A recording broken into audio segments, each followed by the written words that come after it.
The first time I heard of your product is when his friend introduced it to us. Kinuwento na sa amin yung naging effects sa kanya ng product nyo. He is diabetic and he was hospitalized because he is partially blind already. May gangrene yung lower extremities niya. And na 50-50 siya sa hospital. And then, he took complete 8 capsules a day, yung initial. Yun ang prescribe sa kanya. Ako yung doctor doon daw yung sa kanya yung nag-prescribe sa kanya. It was also a doctor. So, pinescribean siya ng 8 capsules a day. Tapos, after 3 days, nag-dry up daw yung niya, yung kanyang gangrene. So, hindi na amputate yung kanyang leg.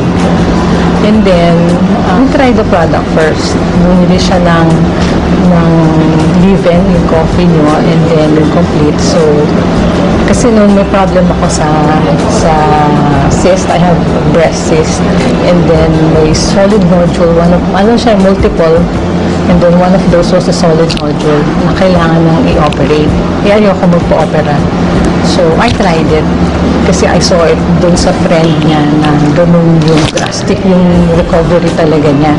So, I tried it for yung 1 box lang muna. 1 box is 30 capsules lang. I tried it. Yung 1 box lang na yun, inubos ko. Nagpa-ultrasound ulit ako. It turned out na negative na. Hindi na makita nung doctor sa ultrasound yung nodules. Kaya noon, after that, tinuloy ko yung pag-drink ng complete. It was a vehicular accident that happened October 3 in Daanghare, Alabang, Cavite area. I was driving all alone. There was this. I had that accident, and the next thing I knew, wala na akong malay noon. I ended up here at San Juan de Dios Hospital at the intensive care unit. I didn't know what was happening. It was really painful. And then yun nga, nawalan ako ng malay. But in a way, I was in comatose. He was in the ICU for 9 days. So, wala talaga siyang memory about yung nangyari sa kanya. His brain was swollen. Yung sabi ng doctor, swollen yung brain niya. Ang sabi ng doctor, it will take 6 months daw para makarecover, to remember.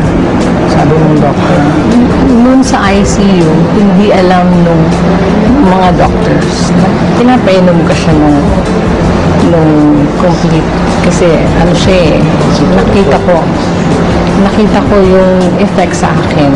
So, binigyan ko siya. Remarkable yung yung recovery niya.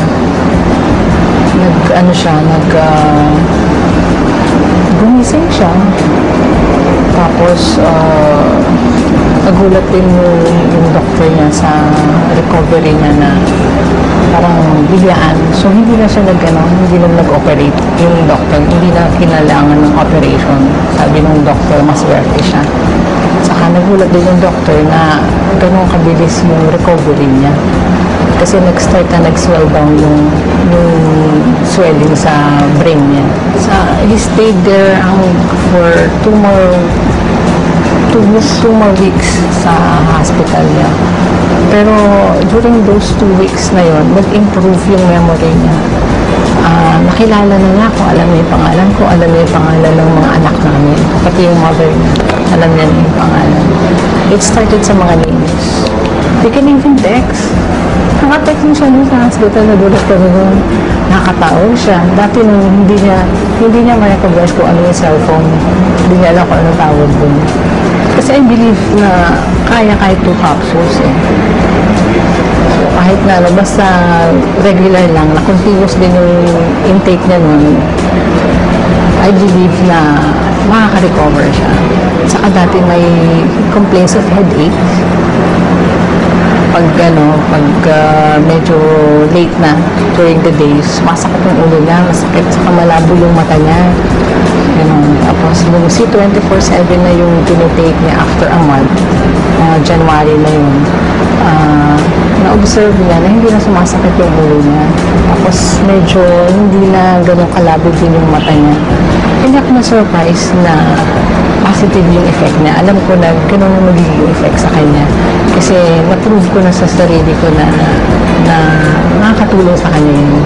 So, kumbaga, waiting na lang. Yung time na lang will tell. Yun na lang inaantay ko yung time na dumating na makaka-recover siya, na mariregain niya yung memory niya.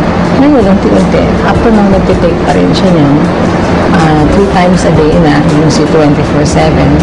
Well, I'm glad na merong product na C24/7 na food supplement na that can help us, especially my husband, to recover dun sa temporary na memory loss niya. Doon ko lang nalaman na all the time, the reason why I had a very fast recovery, it was because of this product of AIM Global. And I knew for a fact, yes, okay, I should have died. That was given. I should have died. And I know the Lord gave me a second chance in life. The important thing is I'm back. I'm back with my life because of the Lord, and I have a strong life, a new life, very strong and very happy because of C24/7.